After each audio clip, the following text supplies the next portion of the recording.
Wassalatu wassalamu ala Rasulillah wa ala alihi wa ashabihi wa man tabi'ahum bi ihsan ila yaumiddin. Ashhadu an la ilaha illallah wahdahu la syarika lah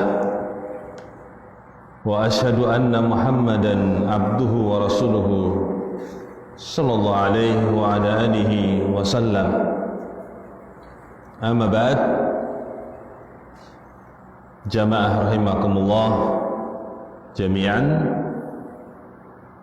Kita dalam pembahasan bab dalam kitab Tauhid, itu bab al-khauf minasyirik,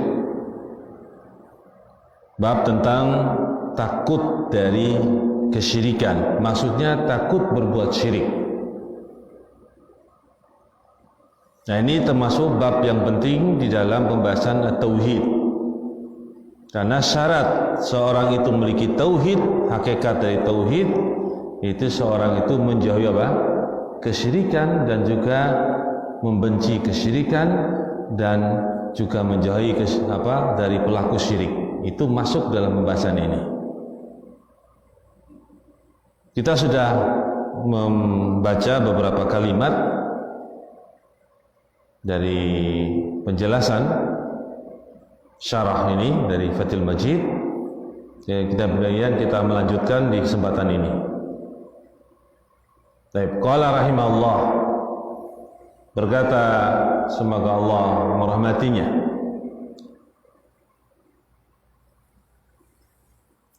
wa li'annahu munaqadun lil maksud bil khalqi wal amr. Jadi setelah beliau menyampaikan ayat innallaha la yaghfiru ay yushraka bihi wa yaghfiru ma duna dzalika liman yasha, sesungguhnya Allah tidak akan mengampuni orang yang berbuat dosa syirik, masuk syirik akbar maupun syirik asghar. Maksudnya sebelum dia meninggal, dia tidak bertobat, kemudian meninggal dalam keadaan membawa dosa syirik asghar maupun syirik akbar, Allah tidak akan mengampuninya.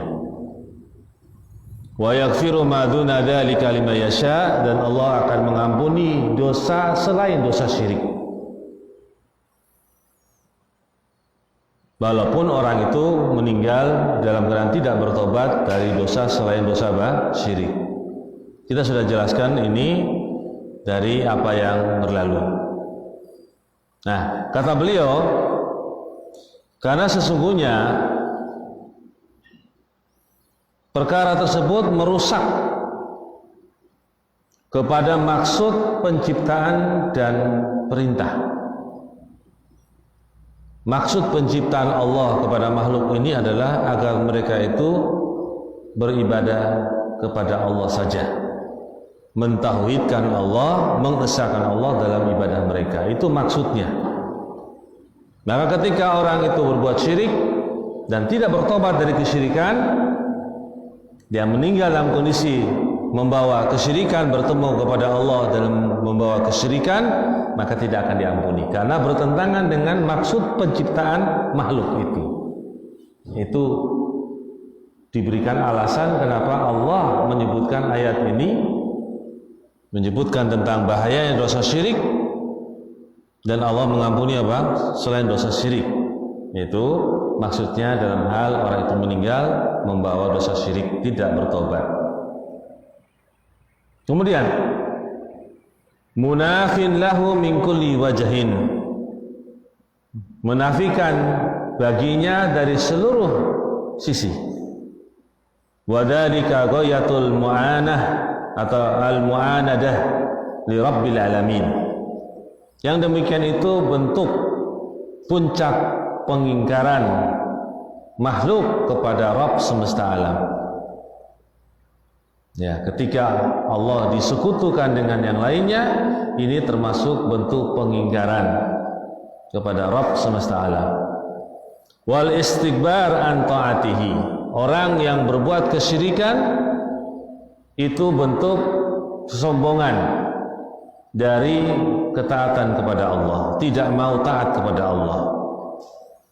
Wadul lahu, dan bentuk kesombongan untuk tunduk merendahkan diri kepada Allah. Karena orang itu sudah menyamakan sifat Allah dengan sifat makhluknya. Allah itu hanya zat yang satu-satunya sembah, tapi kemudian makhluk menjadikan Allah itu sebagai bagian dari yang disembah, juga yang lainnya juga disembah, sehingga dia menyamakan Allah, posisi Allah yang harus disembah saja dijadikan sama dengan makhluk yang disembah pula. Ini termasuk yang disebut dengan sombong dalam rangka ketundukan kepadanya. Wal inqiyadi li awamirihi, dan tunduk, sombong, tidak mau tunduk kepada perintah-perintahnya, perintah Allah. Alladzi la salaha lil alim illa bidzalik, atau lil alam.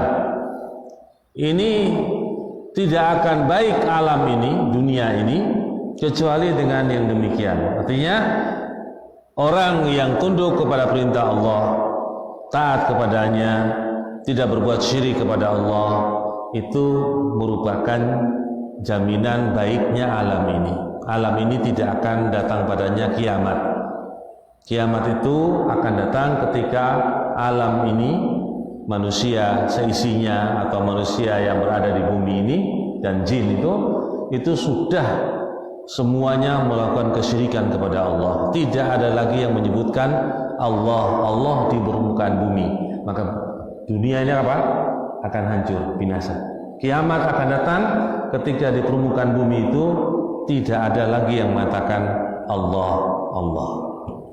Jadi makanya kalau ada yang meramal-ramal lagi, kiamat akan terjadi tanggal sekian, gak percaya.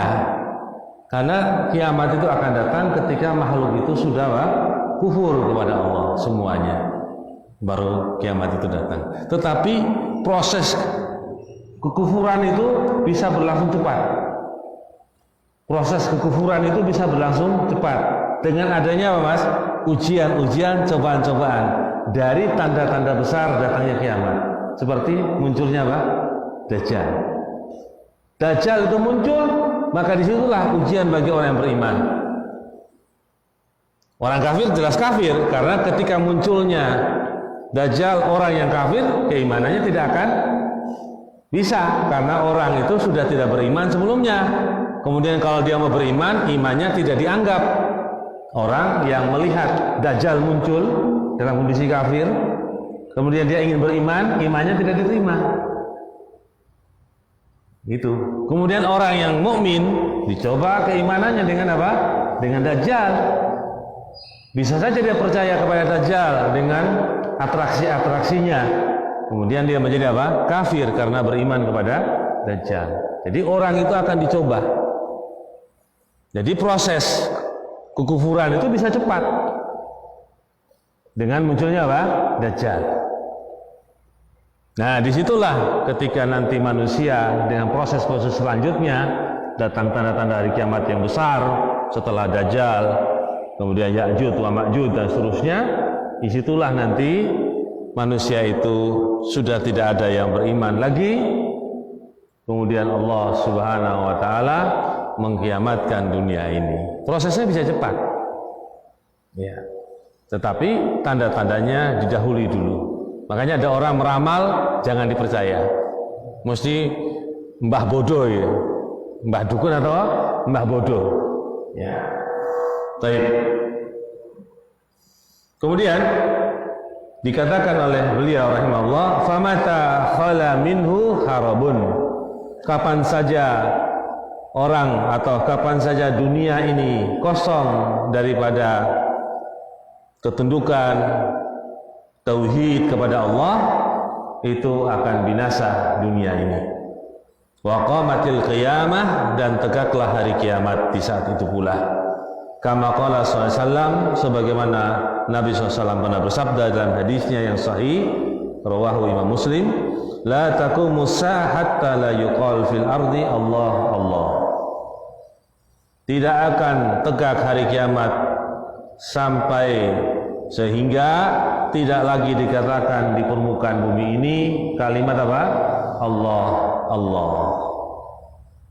Itu Mas. Jadi kalau orang belajar agama itu, ketika ada datang peramal-peramal seperti ini, itu ketahuan. Ini peramal ini bukan orang yang benar, peramal. Tapi kalau orang nggak pernah belajar agama dan nggak tahu, kadang percaya. Nah ini yang merusak keimanan dari sisi ini, dari sisi kepercayaan kepada para peramal. Ya. Qala rahimahullah, wa li'anna syirka tasbihun lil makhluk bil khaliq. Ya, ini inti daripada kesyirikan. Munculnya kesyirikan intinya ini, yaitu karena kesyirikan itu penyerupaan makhluk kepada Khalik, kepada Sang Pencipta Allah. Ketika orang itu sudah menyamakan sifat-sifat makhluk dengan sifat-sifat Allah, dari semua sifat-sifatnya atau salah satu dari sifat-sifat Allah, situlah muncul kesyirikan. Menyamakan salah satu sifat Allah saja disamakan dengan makhluk sifatnya itu, maka itu muncul kesyirikan. Contoh ya, sifat Allah sebagai sifat ilahiyah yang hanya apa? Diibadahi saja, sifat esa yang hanya diibadahi saja. Sifat ini diambil oleh makhluk, disamakan dengan makhluk yang lain, maka kemudian datanglah orang beribadah kepada salah satu benda di benda-benda di dunia ini. Contoh, dia menyembah patung, makhluk kah? Makhluk. Menyembah manusia, makhluk gak? Makhluk. Maka dia telah menyamakan sifat Allah yang mulia dengan sifat selain Allah, yaitu apa? Selain itu bisa disembah pula. Ini namanya apa? Kesyirikan. Salah satu bentuk. Contoh yang lain, Allah memiliki sifat memberikan rezeki. Hanya Allah yang berkuasa memberikan apa, Mas? Rezeki. Tetapi kemudian ada makhluk yang menyamakan makhluk lain yang juga mampu memberikan apa? Rezeki selain Allah. Ini pun dia telah menyamakan makhluk sifat yang seperti ini dengan sifat Allah. Maka datanglah apa? Kesyirikan pula. Contoh, Allah yang mengatur alam dunia ini. Semua alam selain Allah, Allah mengaturnya. Hujan yang turun, Allah yang mengaturnya lewat para malaikatnya yang diperintahkan untuk membawa awan kemana yang Allah kehendaki, dan kemudian diturunkan hujan padanya. Angin dibawa kemana? Dibawa ke Minomartani, turun angin di sana, di suatu kampung, itu malaikat yang membawanya. Atau turun di Payaman, nah angin, atau turun di UGM, itu malaikat yang membawa dengan perintah Allah. Ini maksudnya. Kemudian datang makhluk menyamakan kekuasaan ini yang mengatur alam ini, turun hujan ini, dengan makhluk yang lain bisa menurunkan hujan. Selain Allah, ada makhluk yang bisa menurunkan apa? Hujan, dari pawang-pawang hujan. Percaya kepada pawang hujan itu. Maka dia telah menyamakan apa? Sifat Allah yang maha tinggi itu dengan makhluk yang juga bisa menurunkan apa? Hujan. Ini kesyirikan namanya. Jadi sumber kesyirikan itu karena orang menyamakan makhluk dengan apa? Allah Subhanahu wa taala. Itu sumber kesyirikan. Baik. Kemudian fi khasa'isil ilahiyah. Ini dicontohkan sini pada kekhususan sifat ilahiyahnya Allah. Allah itu zat yang hanya diibadahi saja. Min mulki dzurri wan naf'i, dari bentuk penguasaan, mendatangkan kemudaratan atau memberi manfaat. Kemudaratan akan dihilangkan, kemanfaatan akan diambil, semua itu kekuasaan Allah. Yang bisa menolak mudarat dan bisa mendatangkan manfaat, itu semua adalah kekuasaan Allah, bukan makhluk. Sehingga kalau makhluk masuk ke dalam sifat Allah seperti ini, selain Allah ada yang bisa seperti itu, namanya apa? Kesyirikan pula. Ya. Kemudian yang berikutnya dikatakan wal ata wal man'i, memberikan atau mencegah itu semua kekuasaan Allah. Alladzi yujibu ta'alluqad du'a, yang itu mengharuskan keterkaitan doa, wal khauf, rasa takut, war raja, pengharapan, wat tawakkul, penyandaran diri, wa anwa'il ibadah kulliha billahi ta'ala wahdah, dan jenis-jenis ibadah yang lain seluruhnya kepada Allah Ta'ala saja. Semua itu roja, harapan, ketergantungan, kemudian rasa takut, doa, itu hanya ditujukan kepada Allah saja. Faman allaqa dzalika bimakhluqin faqad sabbahahu bil khaliq.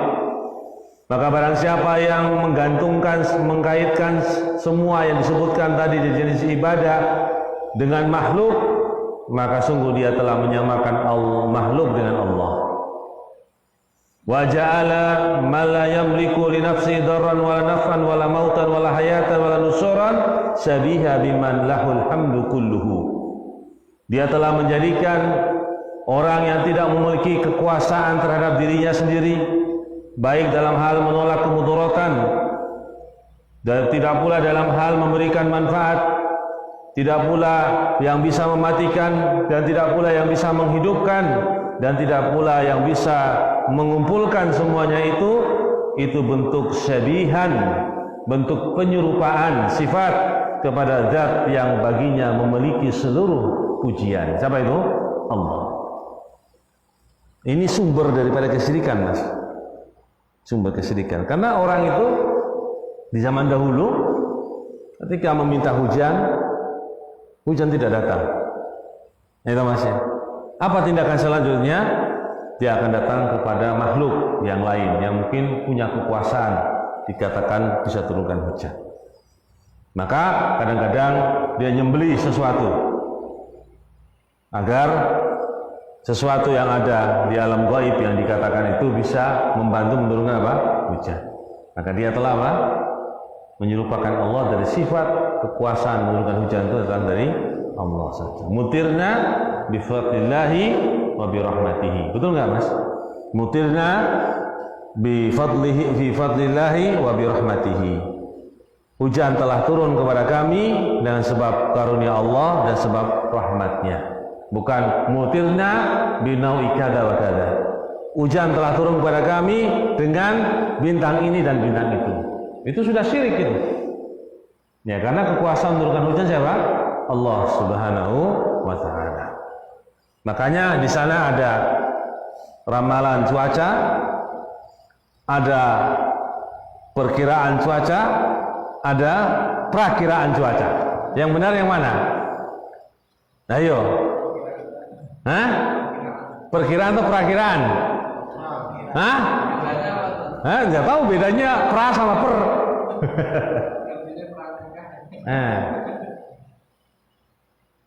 Perakiraan cuaca yang paling pas lah, perakiraan sebelum perkiraan, begitu maksudnya. Pra ini sebelum. Prapon, tahu prapon, Mas? Prapon, tahu prapon? Ada sepak bola orang apa masuk ke divisi prapon, artinya sebelum pon. Kalau pon itu kan nasional, prapon itu sebelum nasional. Pra artinya sebelum. Bahasa ya. Oke. Nah, jadi perakiraan yang bagus, karena semua itu bukan ramalan tapi perakiraan berdasarkan apa? Berdasarkan ilmu yang ada padanya. Itu pun dengan katakan insya Allah. Nah, jadi kalau ramalan nggak boleh. Ramalan masuk kepada kesyirikan, nggak boleh. Meramal nggak boleh. Sama yang Mbah Dukun itu meramal. Makanya dahulu kan ramalan cuaca ya. Siapa yang lahir tahun 90? Dahulu TV itu ramalan, kemudian terjadi perkiraan, kemudian terakhir perakiraan. Ya, Masya Allah. Berarti ada masukan ya, ada masukan diterima, alhamdulillah. Baik, kita lanjutkan.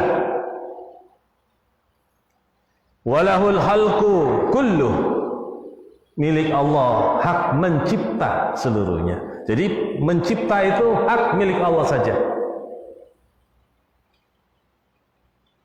Lalu ada pertanyaan, Nabi Isa kok bisa menghidupkan orang mati, mencipta begitu? Burung yang dibuat dari tanah, kemudian ditiupkan dulu bisa terbang. Gimana nih jawabannya, Mas?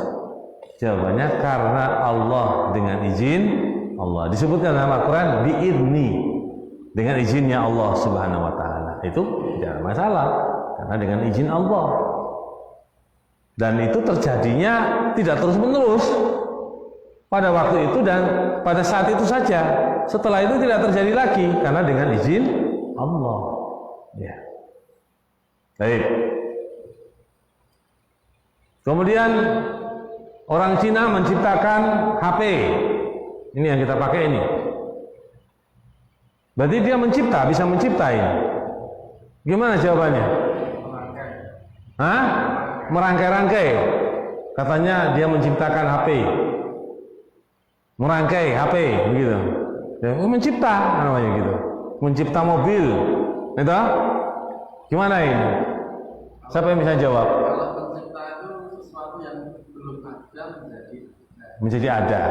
Mencipta. HP bahan-bahannya sudah ada. Bahan-bahannya sudah ada, plastik sudah ada, gitu kan? Kemudian onderdilnya dalam sudah ada, begitu? Hah? Kan belum ada sebelumnya. Onderdil dalamnya itu belum ada.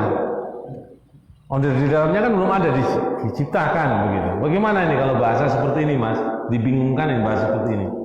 Jawabannya gimana? Makhluk itu hanya bisa memindahkan dari satu bentuk ke bentuk yang lain. Itu jawabannya yang bagus. Jadi bisa memindahkan bentuk besi ke bentuk mobil. Jadi bisa dari bentuk kayu gelondongan bisa menjadi kursi. Bisa menjadi apa?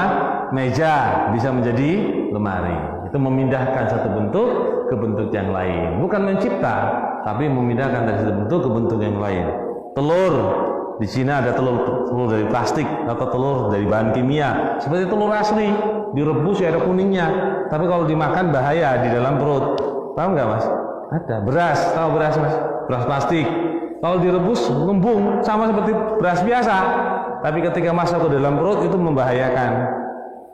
Itu loh manusia ini. Nah, tapi jangan terperdaya dengan keilmuan seperti itu ya.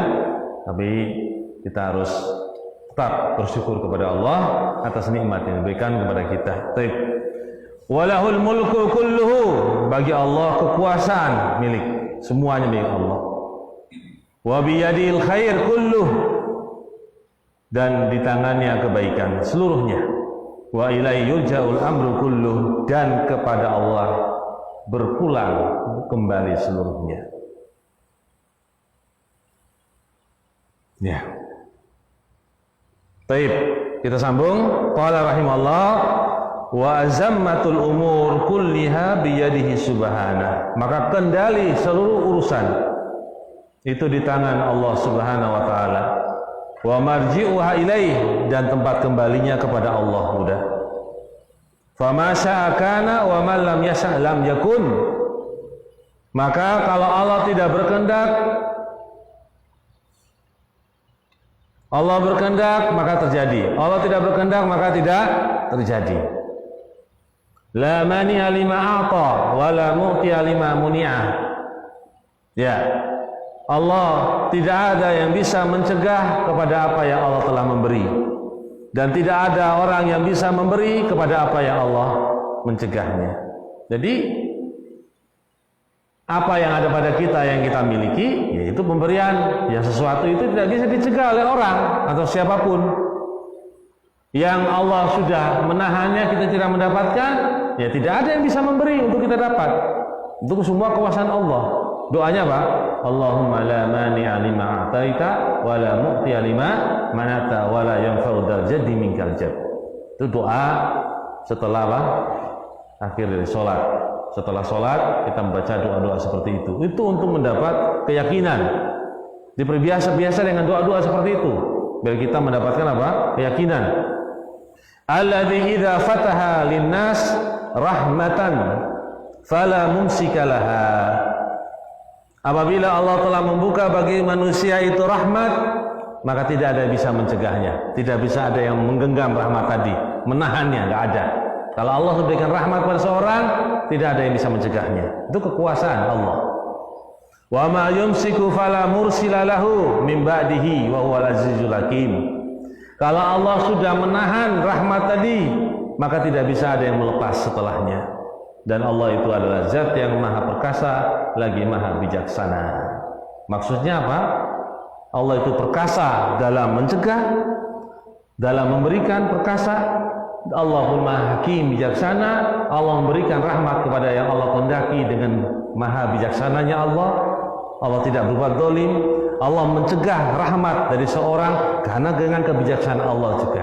Paham ini maksudnya? Jadi sifat-sifat Allah itu kadang disebutkan untuk menerangkan perkara yang sebelumnya. Hanya kalau kita berdoa, kita bertawassul dengan nama-nama Allah. Innaka antat tawwabur rahim. Setelah berdoa, Mas, Rabbana dzalamna anfusana atau Rabbana apalagi, kemudian innaka antal wahhab. Itu sebenarnya tawassul, kata Syekh Utsaimin. Dalam Al-Qur'an itu tawassulnya kadang disebutkan setelah doa. Tawassulnya itu dengan menyebutkan nama Allah. Itu tawassul namanya. Tawassul dengan nama Allah. Jadi umpamanya Rabbana dzalamna anfusana wa illam taghfir lana wa tarhamna lanakunanna minal Rabbana la tuzigh qulubana ba'da idh hadaitana wa hab lana min ladunka rahmah innaka antal wahhab. Jadi innaka antal wahhab itu adalah tawassul, bentuk tawassul kepada Allah dari doa yang kita doa tadi. Ya. Dalam tafsir Syekh Muhammad bin Shalih Al-Utsaimin. Kemudian fa'akbahu tasbih, maka sejelek-jelek penyerupaan adalah tasbihul ajizil fakir bidzat bil qadiril ghani bidzat. Penyerupaan yang lemah dan yang membutuhkan secara zat kepada yang berkuasa dan yang kaya secara zat, yaitu makhluk yang lemah yang membutuhkan ini itu disamakan dengan Allah yang maha kuasa dan yang maha kaya, tidak membutuhkan. Allah itu tidak membutuhkan makhluk. Makanya Mas, jadi wallahu ghaniyun wa antum fuqara. Iya. Makhluk itu adalah yang membutuhkan, Allah itu maha kaya, atau Allah itu maha kaya, makhluk itu membutuhkan. Jadi dikatakan orang al-ghani, maksudnya orang yang tidak membutuhkan. Ghani itu hanya kaya. Apa kaya Mas? Tidak membutuhkan, itu ghani namanya. Fakir itu apa? Orang yang membutuhkan. Allah itu apa? Ghani, tidak membutuhkan. Sedangkan makhluk itu apa? Fuqara, membutuhkan. Baik. Ini pembahasan berputar tentang sifat-sifat Allah, sehingga kita tidak menyamakan Allah dengan makhluknya. Itu sumber kesyirikan. Maka dari situ dosa syirik itu dosa yang tidak diampuni kecuali orang itu bertobat sebelum meninggalnya atau dia bertobat. Maka kalau dia meninggal dalam hal membawa kesyirikan, bertemu dengan Allah membawa kesyirikan, tidak akan diampuni dosanya, baik dosa syirik asghar maupun syirik akbar. Tapi syirik akbar ancamannya atau penetapannya adalah dia kekal dalam api neraka kalau bertemu dengan Allah dengan syirik akbar. Tetap kekal dalam api neraka abadi abadan. Kafir. Tapi kalau dia bertemu dengan Allah membawa dosa syirik asghar, dia tidak ditetapkan sebagai penghuni neraka yang kekal, tapi suatu saat dia akan berpindah dari api neraka ke dalam surganya Allah. Apa ke tempat yang lain? Dari neraka ke tempat lain ada enggak? Enggak ada. Kalau enggak neraka apa Mas? Surga. Dua tempat saja. Jadi orang yang syirik asghar bertemu dengan Allah membawa syirik asghar, maka dia itu tidak kekal dalam api neraka. Itu bedanya dengan syirik apa? Akbar. Bedanya. Baik. Qala rahimahullah wa min khasa'isil ilahiyah dari kekhususan sifat ilahiyah Allah, itu Allah zat yang hanya diibadahi saja, Maha Esa. Al-kamalu al-mutlak min jami'il wujuh, kesempurnaan yang mutlak dari seluruh sisi. Seluruh sisi, tidak ada kekurangan sedikit pun. Allah itu memiliki sifat kekhususan dalam ilahiyah ini. Alladzi la naqasa fihi biwajhin minal wujuh, yang tidak ada kekurangan padanya dari satu sisi, dari sisi manapun. Allah sempurna. Wa dzalika yujibu an takuna al-ibadatu kulluha lahu wahdah, yang itu mewajibkan agar ibadah itu seluruhnya milik Allah saja. Jangan ada sedikit sesuatu yang diperuntukkan kepada selain Allah, maka itu masuk daripada kesyirikan, karena dia telah menjadikan satu sisi dari sisi-sisi yang ada itu disamakan dengan Allah. Kira-kira berat atau gampang ini, Mas? Hah? Mengamalkan tauhid itu berat atau gampang? Berat. Maka kita tidak lain hanya minta taufik minallah dengan ikhtiar kita berilmu tentang Allah Subhanahu wa taala, berilmu tentang zat-Nya Allah. Itu berat, Mas, tidak gampang. Karena memang demikianlah orang masuk ke dalam surga itu tidak mudah pula melalui sebab-sebab amal-amal yang dikerjakan di dunia ini, termasuk meninggalkan kesyirikan dan hanya beribadah kepada Allah saja. Wa ta'zim wal ijlal, ya,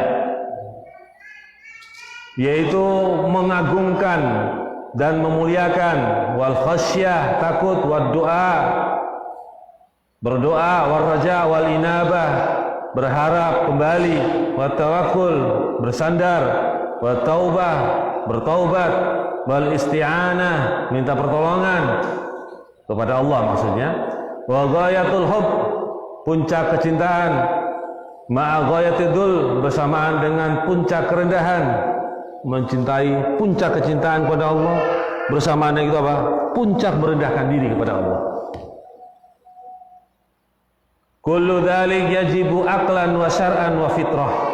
Seluruh itu membutuhkan kepada wajibnya seorang itu berpikir secara akal, berdasarkan syariat, dan berdasarkan fitrah, dasar penciptaan makhluk. Dasar penciptaan makhluk itu apa, Mas? Mereka itu tunduk kepada Sang Pencipta. Itu dasarnya. Ya. Semua makhluk. Ayyakuna lillahi wahda, semua itu dalam keadaan karena Allah saja. Wa yamtani aqlan wa syar'an wa fitrah ayyakuna li ghairihi. Maka akal yang sehat, syariat ini, fitrah manusia, fitrah makhluk itu akan mencegah dari sesuatu kepada selain Allah Subhanahu wa ta'ala. Maka kalau kita itu berbuat syirik, berarti kita telah keluar dari fitrah Allah yang Allah telah ciptakan pada kita, telah keluar dari syariat Allah yang Allah menganjurkan kepada kita untuk beribadah kepada Allah saja, meninggalkan kesyirikan. Dan akal telah menolak. Kalau kita itu apa, Mas? Beribadah kepada selain Allah. Dari sifat-sifatnya ada semua. Susah memang, sulit. Nah, demikianlah keadaan kita. Kemudian, faman fa'ala syai'an min dzalik bi ghairihi faqad sabbaha dzalikal ghaira biman la sabiha lahu. Maka barang siapa yang berbuat sesuatu dari yang demikian itu kepada selain Allah, maka sungguh dia telah menyerupakan yang demikian orang itu kepada zat yang tidak ada persamaan padanya. Wala misala atau wala mithala lahu, tidak ada yang sebanding dengannya. Wala nidda lahu, tidak ada yang sama dengannya. Wa dzalika akbahu tasbih wa abtuluhu. Demikian itu adalah bentuk seburuk-buruknya penyerupaan dan sejelek-jeleknya penyerupaan pula. Masya Allah ya. Di pembahasan syirik itu intinya adalah menyerupakan sifat Allah yang maha tinggi, maha sempurna dengan sifat makhluk yang maha rendah dan maha kekurangan. Tahu mas? Maha rendah dan maha apa? Kekurangan. Itu sifat. Sekarang saya mau tanya, si fulan punya pendengaran nggak? Manusia punya, bisa mendengar? Bisa. Allah punya pendengaran nggak? Punya. Bisa mendengar? Bisa. Samakah pendengaran Allah sempurnanya dengan pendengaran makhluk? Tidak sama. Namanya sama, tetapi hakikatnya beda. Allah maha sempurna, tidak ada kekurangannya. Kalau makhluk ada kekurangannya. Contoh kekurangan makhluk, mendengar satu dengan yang lain saja berbeda, betul nggak?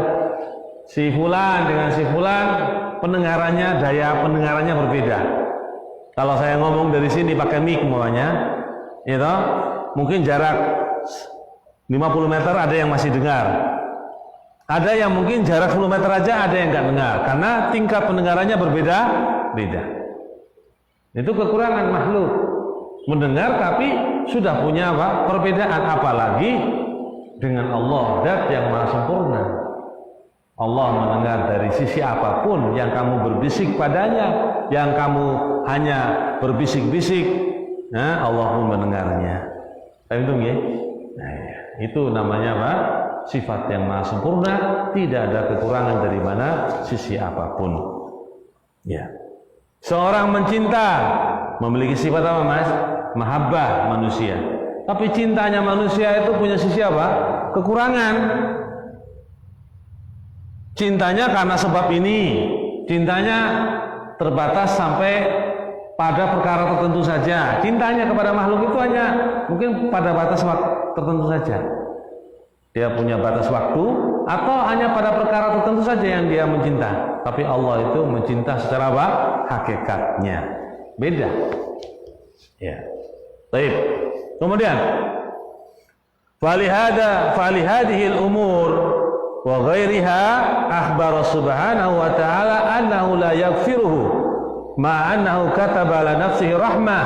Hada makna kalam Ibnu Qayyim rahimahullah ta'ala.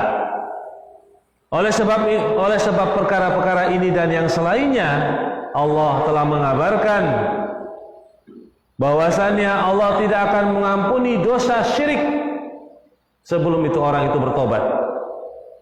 Ya, itu maksudnya. Harus bertobat. Ma'annahu, bersamaan dengan itu Allah tidak mengampuni dosa syirik orang yang tidak bertobat. Bersamaan dengan itu Allah telah menetapkan pada dirinya adalah rahmat. Ya, di samping itu Allah juga menetapkan diri rahmat. Allah kasih sayang kepada makhluknya. Ada makna al-kalam Ibnu Qayyim, ini adalah makna ucapan dari Ibnu Qayyim, semoga Allah merahmatinya. Jadi Allah Subhanahu wa taala menetapkan pada dirinya rahmat, kasih sayang kepada makhluknya. Tetapi di samping itu Allah tidak memberi ampunan kepada orang yang berbuat dosa syirik akbar maupun asghar sebelum apa? Dia bertobat. Kalau dia bertobat maka diterima. Ini bisa lihat ucapan ini. Coba lihat di sini. Wa fil ayah, dalam ayat ini raddun 'alal khawarij al-mukaffirina bidzunub. Ayat ini memberikan bantahan kepada kelompok khawarij yang mereka mengkafirkan orang-orang yang berbuat dosa.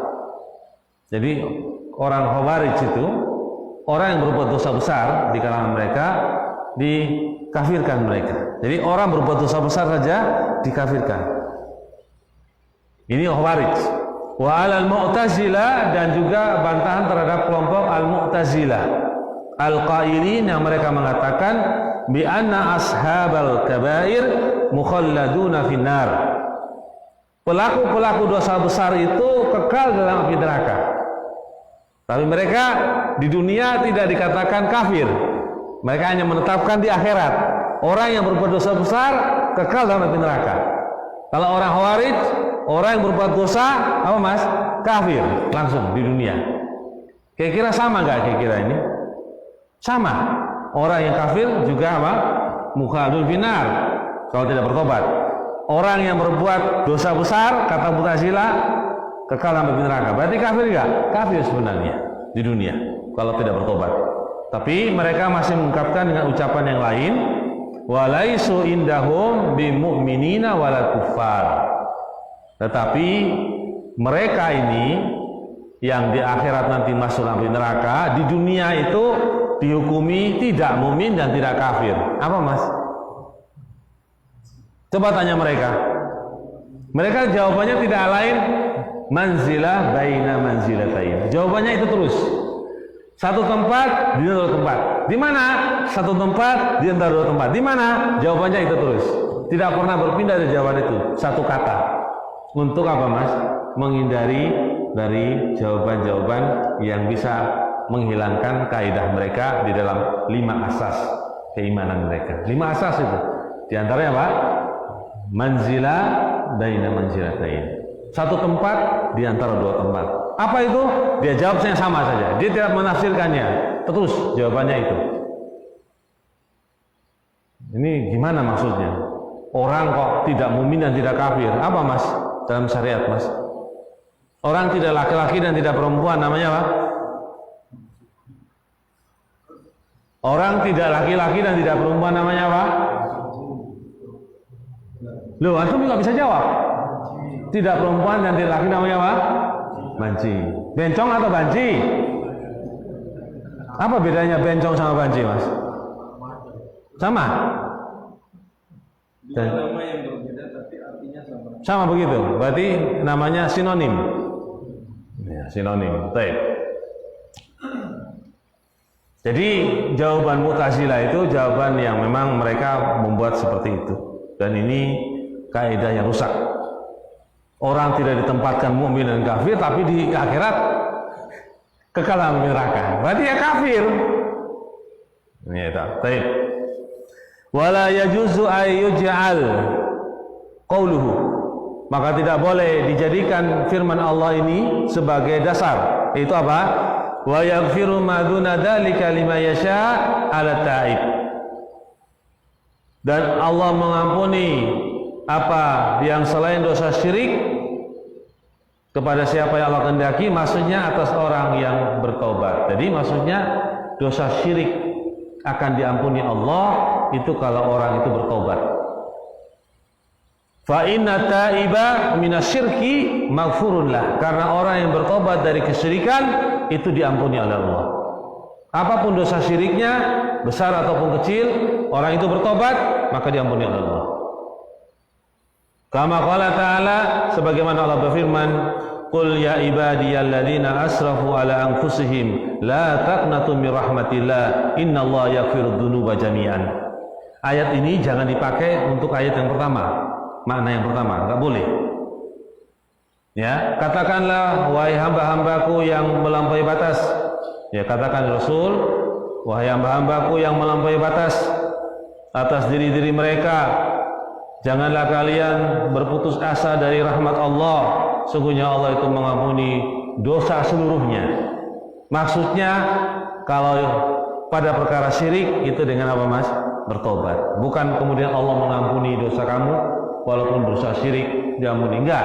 Kalau kamu tidak bertobat, tidak. Karena ayat di atas lebih khusus penyebutannya tentang apa? Dosa syirik. Itu harus digabungkan ini. Nanti kalau antum ketemu orang-orang yang wala alam, apa dia tidak paham atau belum tahu, atau memang dia sengaja sudah tahu tapi dia ingin menggaburkan, ini dia bisa membawa ayat ini. Ayatnya yang kedua tadi, qul ya ibadiyalladzina asrafu ala anfusihim la taqnatu min rahmatillah innallaha yaghfiru dzunuba jami'an. Dia akan membawa ayat ini. Oh, ini Allah akan mengampuni semua dosa kok. Antum bilang dosa syirik enggak diampuni, bagaimana? Allah menyebutkan dzunuba jami'an dengan retorikanya yang masya Allah. Mungkin dia sudah tahu tapi dia sengaja menutupi ini, atau dia mungkin nggak tahu. Nah, ayat yang di atas itu Allah menyebutkan lebih khusus tentang dosa syirik. Kemudian Allah mengatakan wa yaghfiru ma duna dzalika liman yasha. Disebutkan begitu. Paham ya? Dipahami ya untuk ayat ini dan ayat yang ini. Ya. Kalau yang ayat yang kedua tadi itu dosa seluruhnya diampuni Allah itu adalah kalau orang yang dalam hal syirik ya itu bertobat. Kalau dia bertobat dari dosa syirik, termasuk ayat ini Allah mengampuni dosa seluruhnya. Baik. Fahuna amma wa atlaqa. Di sini ada keumuman dan kemutlakan. Li'anal murada bihi at-taib. Yang dimaksudkan padanya adalah orang yang bertobat dari dosa syirik. Wa hunaka khassa wa 'allaqa. Di sana pula ada kekhususan dan adanya kaitan. Li'annal murad bihi man lam yatub. Yang juga dimaksudkan pada ayat yang sebelumnya adalah orang yang tidak bertobat. Hada mulakhas qauli Syekhul Islam. Ini adalah diringkas dari ucapannya Syekhul Islam Ibnu Taimiyah rahimahullah taala. Jadi paham ya? Jadi ayat yang kita baca dengan ayat yang lain tidak bertentangan. Ya, selama orang itu bertobat, dosa apapun dari dosa syirik pasti diterima oleh Allah. Ya.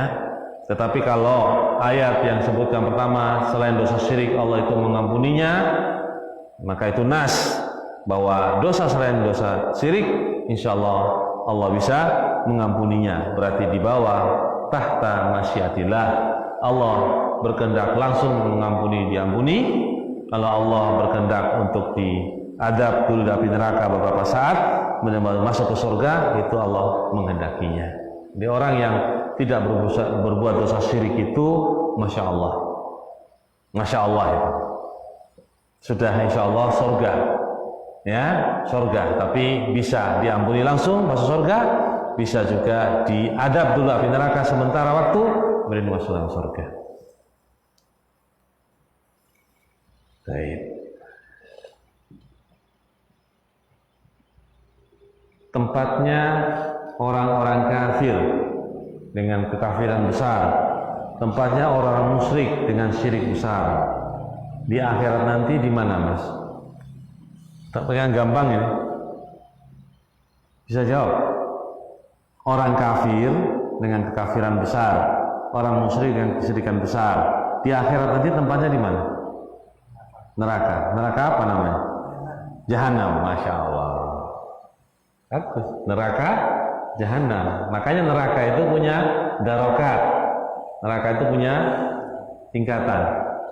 Tapi neraka yang ditempatkan oleh Allah kepada orang kafir yang besar, musyrik yang besar, neraka Jahanam. Itu neraka Jahim, paling bawah. Di sana ada neraka apa? Saqar. Ada neraka apa, Mas? Kutoma. Ada neraka apa lagi? Sa'ir. Itu nama-nama neraka. Dia bertingkat-tingkat. Ya. Orang-orang mukmin itu dia masuk ke dalam neraka, tetapi akhirnya dikeluarkan lagi karena dia memiliki dosa-dosa banyak. Dengan kehendak Allah diadab dulu, atau Allah berkehendak mengampuninya. Ya. Baik, begitu ya. Kita masuk ke dalam perkataan musannif yang berikutnya dari bab yang masih sama, bab takut dari syirik. Qala al-musannif rahimahullah, berkata penulis semoga Allah merahmatinya, wa qala al-Khalil alaihi salam, wajnubni wa baniya an na'budal asnam. Ibrahim ayat 35. Dan jauhkanlah aku dan keturunan anak-anakku untuk kami menyembah patung. Ini doa Ibrahim alaihissalam. Berarti menunjukkan Nabi Ibrahim Khalil, kekasih Allah ini, ingin menjauhkan beliau sendiri dan anak keturunan-keturunannya dari apa? Beribadah kepada patung-patung. Berbuat apa namanya? Berbuat syirik. Itu sesuai dengan bab yang disebutkan. Syarah keterangan as-sonam. Sonam itu bahasa Indonesia patung. Maka manhutan ala surah, dikatakan pada sebagian tafsir, patung itu adalah sesuatu yang dipahat dan memiliki bentuk. Itu patung, sesuatu yang dipahat dan memiliki apa? Bentuk. Itu namanya patung. Wal wasan, dan berhala. Jadi patung ada berhala. Maka namanutan ala ghairi dalik. Sesuatu yang dipahat tetapi tidak memiliki surah, tidak memiliki bentuk. Makanya bentuk di sini bentuk manusia atau bentuk apa, Mas? Bentuk binatang. Itu maksudnya. Surah di sini, kalimat surah di situ manusia atau bentuk-bentuk hewan. Nah, selama yang dipahat itu bentuknya manusia, yang dipahat itu bentuknya binatang, itu namanya apa? Patung. Tapi kalau sesuatu yang dipahat itu tidak berbentuk manusia, tidak berbentuk patung, berbentuk hewan, itu namanya berhala, wasan. Ini menurut sebagian. Dzakarahu At-Tabari an Mujahid. Yang menyebutkan ini adalah At-Tabari dari Mujahid, dari periwayatannya diambil dari Mujahid. At-Tabari orang ulama setelahnya ya, yang mendahului apa? Mujahid. Jadi Tabari menyebutkan dari Mujahid. Abu Ja'far At-Tabari, tafsir yang besar ya. Qultu, aku katakan, itu pensyarah Syekh Hasan bin Abdurrahman Al-Syekh. Ya.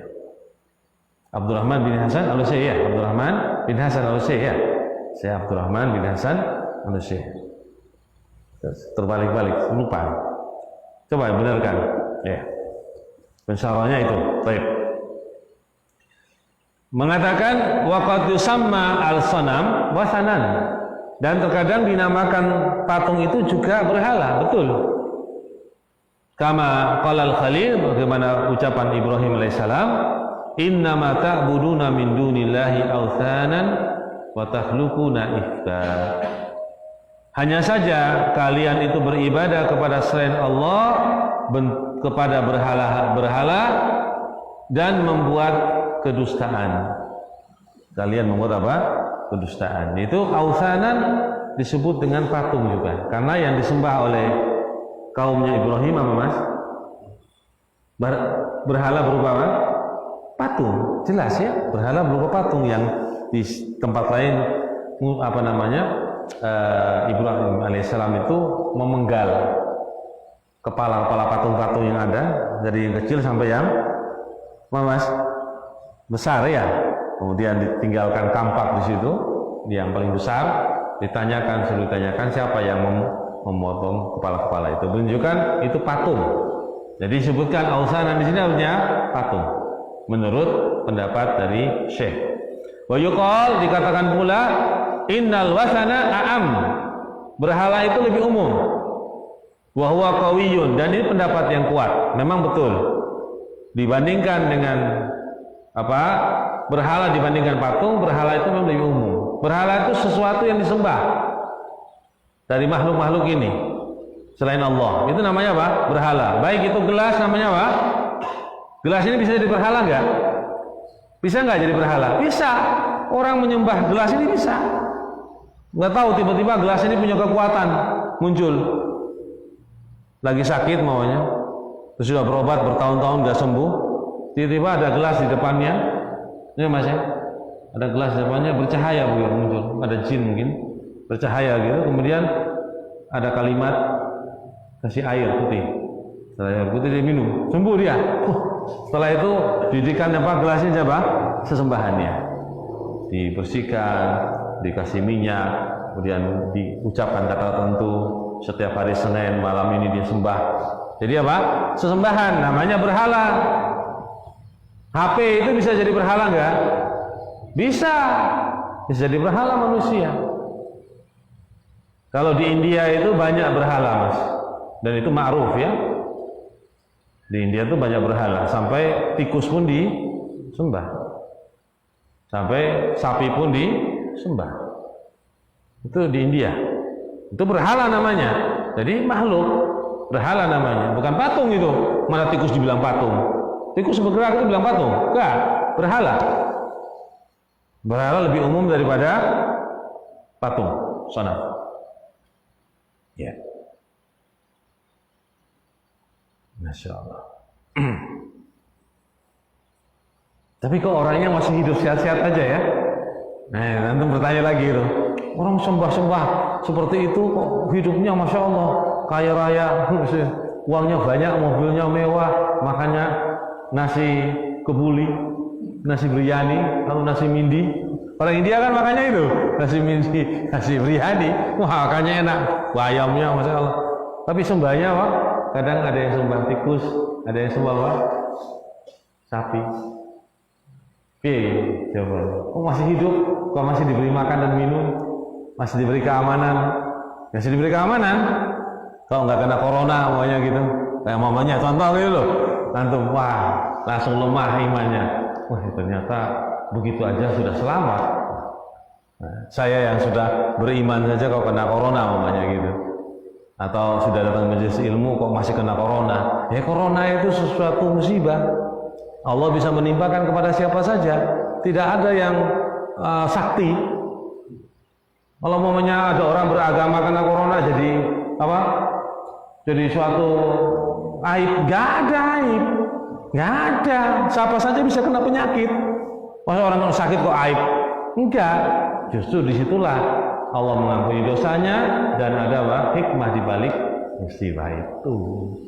Jangan kalau ada orang kena orang langsung bilang itu wah suatu kejelekan. Enggak, itu Allah boleh menimpakan kepada siapa saja, tidak ada yang sakti, tidak ada yang sakti, hanya memang kita diperintahkan untuk menjalani apa sebab-sebab. Selama sebab-sebab itu sebab yang syar'i, yang mubah, yang sunnat, yang wajib kita kerjakan sebab-sebab itu untuk menghindari sesuatu yang menakutkan kita, sesuatu yang bermudarat pada kita. Nah sekarang jangankan corona, sakit yang biasa saja, umpamanya sakit malaria biasa, antum mau dapatkan malaria apa enggak? Kebanyakan orang akan menghindarinya, betul enggak? Karena dia menjadi sebab untuk menghindari sakit malaria. Orang mau datang padanya flu saja, tapi dia tak ingin nanti malah menyusahkan saya flu ini, maka dia menjadi sebab-sebab untuk terhindari dari penyakit apa? Flu. Itu sebab. Ya, tidak ada yang sakti. Ya, jadi omong kosong kalau orang bilang, itu kena corona, kena azab. Enggak kena azab. Semua itu adalah cobaan dari Allah Subhanahu wa taala. Hanya sebelum sampai pada kita menjalani sebab-sebab untuk terhindar darinya. Baik.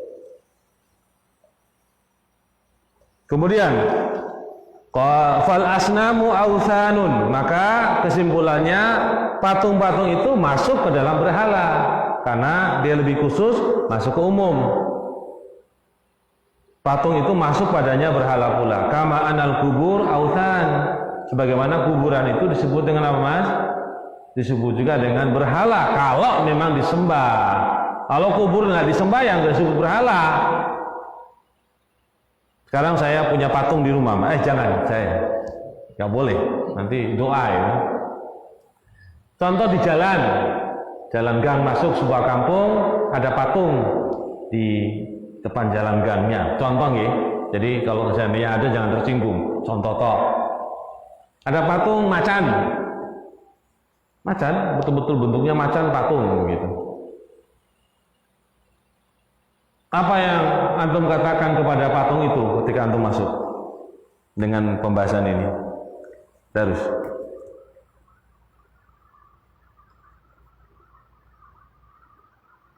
dengan pembahasan kita ini terlihat, terpikirkan itu, ini patung. Apa yang antum katakan? Terserah antum. Dengan pembahasan ini, berarti kan sudah tertuju. Gimana, Padar? Langsung bilang berhala begitu. Nah, apa antum? Setan, Masya Allah, setan. Gimana? Nah, biasa. Kita mengatakan patung biasa. Kalau kita bilang berhala, itu ada kaitan dengan apa? Disembah. Dan sebagaimana tadi kubur, kita tidak akan mengatakan itu berhala kalau disembah dulu. Kalau kubur ya kubur namanya. Rumah itu bisa menjadi berhala kalau rumah ini dijadikan apa? Sembahan. Jadi jangan dulu menghakimi itu apa? Berhala. Katakan saja itu patung.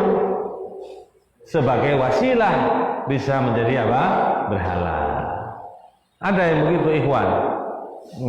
Ustaz, berhala Ustaz, berhala. Saya bilang jangan dulu. Antum jangan ngomong berhala dulu. Ngomong aja patung.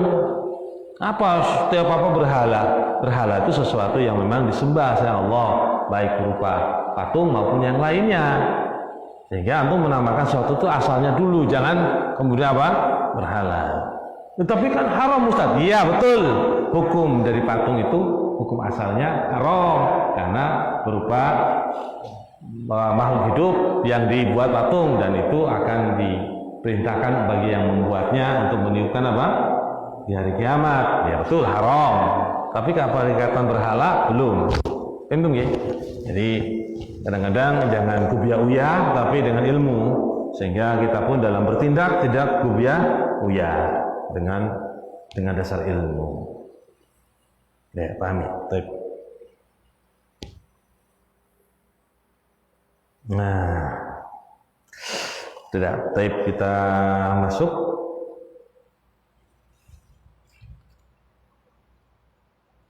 Pada ucapan selanjutnya dulu. Qauluhu, ucapan atau firman Allah Ta'ala mengisahkan doa Ibrahim alaihissalam. Wajnubni wa baniya an na'budal asnam. Jauhkanlah aku dan keturunan anakku dan turunanku agar kami tidak beribadah kepada patung, maksudnya kepada berhala pula. Ai ij'alni wa baniya fi janibin an ibadati asnam. Jadikanlah aku dan anak turunanku pada satu sisi yang jauh dari ibadah kepada patung. Wa ba'id bainana wa bainaha, itu jauhkanlah kami dan patung tersebut atau berhala tersebut. Wa qad istajaba Allah Ta'ala du'aahu, Allah telah mengijabahi, menjawab doa Nabi Ibrahim ini. Wa ja'ala banihi anbiya'a wa jannabahum ibadatal asnam. Allah telah menjadikan anak turunan Ibrahim sebagai apa Mas? Menjadi para nabi. Turunan Ibrahim itu menjadi para nabi dan menjauhkan mereka dari peribadahan kepada patung. Bukan turunan anak Adam ya, turunannya Ibrahim. Ya, turunannya Ibrahim itu alaihissalam Allah jadikan para nabi dan Allah menjauhkan mereka dari beribadah kepada patung. Itu doa Nabi Ibrahim terkabulkan. Baik. Anak Nabi Ibrahim siapa Mas? Ismail sama Ishak. Dari Ishak menghasilkan Ishak punya anak namanya siapa? Yakub. Yakub punya anak namanya siapa? Nah, sudah mengerti? Ismail turunannya para nabi. Siapa diantaranya? Ismail. Siapa? Nabi Muhammad SAW. Betul nggak? Jangan ragu. Nah, sudah. Jadi para nabi yang mereka itu dijauhkan dari apa? Beribadah kepada berhala. Ya, sejak kecilnya, sejak lahirnya, sejak kecilnya mereka dijauhkan dari menyembah berhala. Sejak lahirnya Rasulullah SAW dijauhkan dari kesyirikan.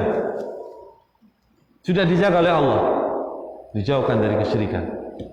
Mama ana minal musyrikin itu maksudnya bukan termasuk orang yang berbuat kesyirikan. Di antaranya orang yang dijauhkan dari kesyirikan.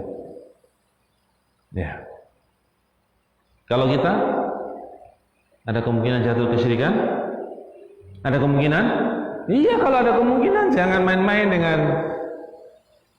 dengan syirik. Harus berilmu tentang kesyirikan dan kita beramal untuk menjauhinya. Itu. Kalau sudah masuk ke dalam kesyirikan, apa yang kita perbuat? Bertobat. Karena tidak termasuk orang yang putus asa dari rahmat Allah. Harus mengharap rahmat Allah. Kalau sudah masuk dalam kesyirikan, harus bertobat. Jadi kita tidak putus asa dari rahmat Allah. Kemungkinan yang mana kita? yang bertobat dari kesyirikan atau tidak berbuat kesyirikan nih kemungkinan pada kita? Yang jujur saja. Yang jujur saja, kan tahu kita bertobat dari kesyirikan atau kita tidak berbuat kesyirikan yang ada pada kita sekarang ini. Bertobat dari kesyirikan. Kebanyakan kita itu bertobat dari kesyirikan karena banyak terjatuh dalam apa? Kesyirikan karena minimnya ilmu. Jadi kita ambil yang bertobat dari kesyirikan. Umar saja berdoa tentang, ya Allah ampunilah aku dari dosa yang aku ketahui kesyirikan dan aku yang tidak ketahui. Itu Umar saja begitu, apalagi kita. Dipahami, Mas? Jadi pelajaran penting ini tentang masalah syirik dan kita harus menghindar dari kesyirikan. Dan ini inti daripada tauhid. Inti tauhid. Orang tidak akan dikatakan bertauhid sebelum dia menjauhi syirik, membenci kesyirikan, dan apa Mas? Menjauhi dari pelaku syirik. Itu orang tidak akan dikatakan tauhid. Walaupun dia sholat jungkir balik karena Allah, tapi setelah sholat besok paginya masih berbuat syirik, maka dia belum dikatakan apa? Orang yang bertauhid. Belum. Dia harus menjauhi syirik. Dipahami? Begitu. Mudah-mudahan bermanfaat bagi kita semuanya. Lebih dan kurangnya mohon maaf. Subhanakallahumma wa bihamdika asyhadu an la ilaha illa anta astaghfiruka wa atubu ilaik. Assalamualaikum warahmatullahi wabarakatuh. Ada pertanyaan silakan.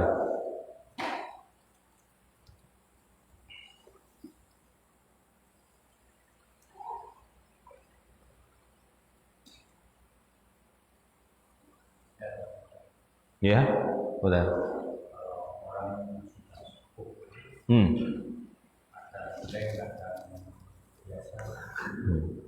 Hengbleng. Ya. Syarat seorang dibebani dengan syariat jelas ketentuannya, yang berakal, itu Mas ya, yang sudah balighah. Yang berakal maksud di sini artinya yang tidak hilang akalnya. Itu penjelasan rinciannya. Berarti orang yang berakal itu bukan orang gila, bukan orang yang setengah gila, atau bukan orang yang semaput, bukan orang yang Mas, yang tidur, ya. Itu masuk padanya. Pembahasan tentang masalah orang yang berakal kemudian dimasuk. Nah, orang yang gila sementara, yang blank atau dia ingatannya hilang, maka dia pada saat itu tidak dihitung dari bentuk amal solehnya maupun dosanya. Amal solehnya juga tidak dicatat, dosanya juga tidak dicatat karena dia hilang dari ketentuan ketentuan syariah, yaitu makhluk yang mendapatkan takalluf, beban syariah. Beban apa? Syariah. Pada saat itu, nah kalau dia kembali lagi dia sadar, maka disitulah terhitung amal solehnya. Kalau dia beramal, dia dosa juga hitung dosanya.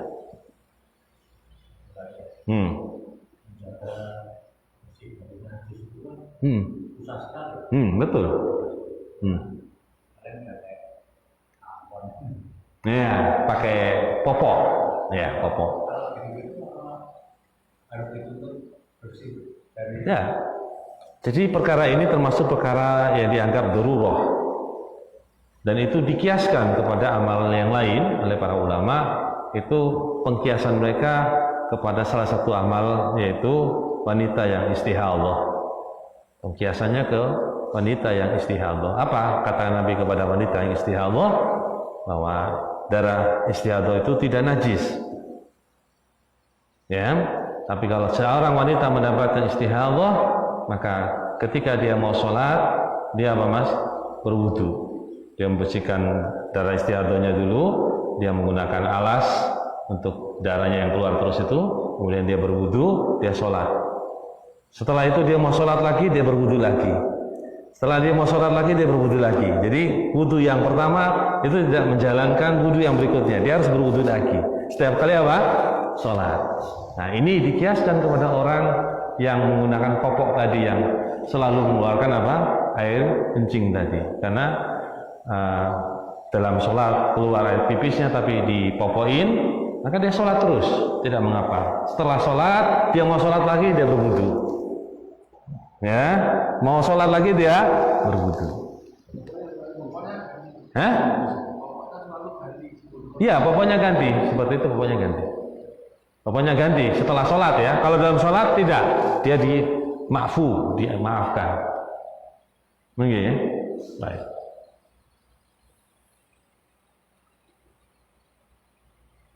Nah, Islam itu ada solusinya, Mas. Semua perkara ada solusinya, mesti. Gak mungkin agama itu tidak solusinya, karena agama Islam diturunkan untuk kemudahan. Syariat itu diturunkan untuk menyelesaikan masalah. Itu gak ada masalah ya. Ada itu masalah diselesaikan dengan syariat. Tetap ada, kemudahan pasti akan datang. Kesusahan, kesulitan pasti ada pada kemudahan, mesti. At-taysir tajlibu apa, Mas?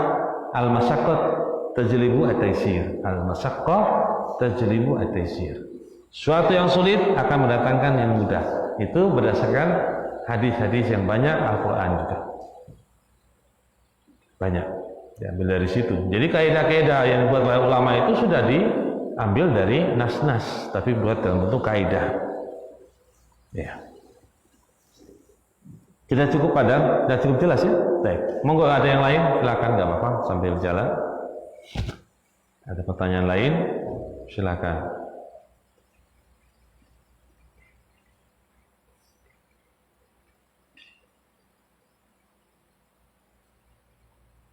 Nggak ada ya, kayaknya sudah sepi.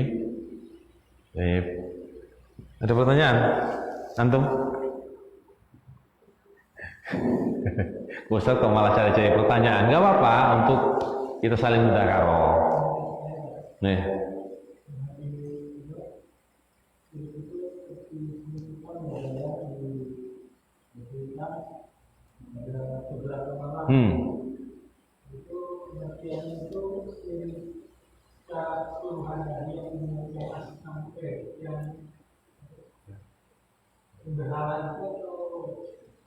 Enggak, syirik itu syirik khafi namanya, syirik yang tersembunyi, yang orang itu tidak mengetahuinya. Kalau itu perkara syirik, datangnya perkara syirik itu orang itu tidak tahu kalau itu perkara syirik. Itu namanya syirik khafi. Seperti rangkakan merangkaknya kaki semut hitam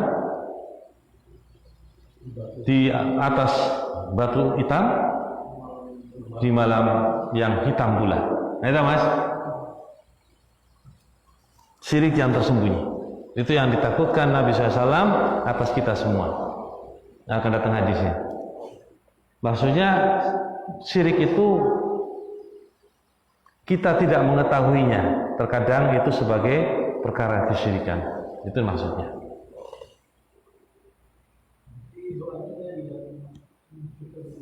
Wa junubni wa baniya an na'budal asnam, itu masuk padanya juga. Salah satu bentuk doa. Nah, itu salah satu contoh bentuk doa.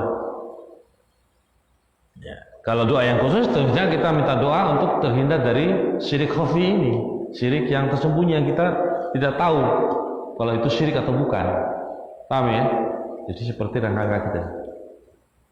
Makanya doa Nabi apa, Mas? Allahumma ighfir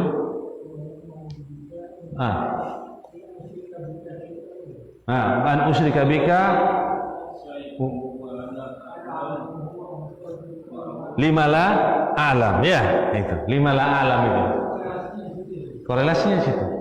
Jadi dosa yang saya berbuat syirik padamu dan dosa yang syirik yang aku tidak mengetahuinya. Nah, aku tidak mengetahuinya itu di situ.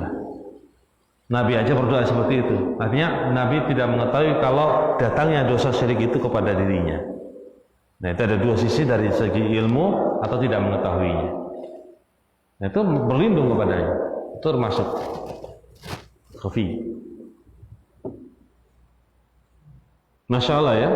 Berarti bahaya sekali kan? Begitu.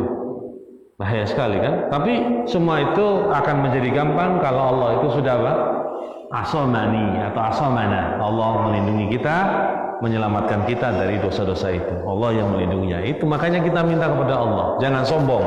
Terus minta kepada Allah dari dosa apa? Syirik. Berlindung. Baik, begitu. Kurang lebih wala alam shawab. Antum yang tanya, antum yang jawab doanya. Jazakallah khairan. Karena lupa. Mana Abu Fatimah? Sudah cukup ya? Cukup dulu. Semuanya wala alam shawab. Tafadhol. Silakan.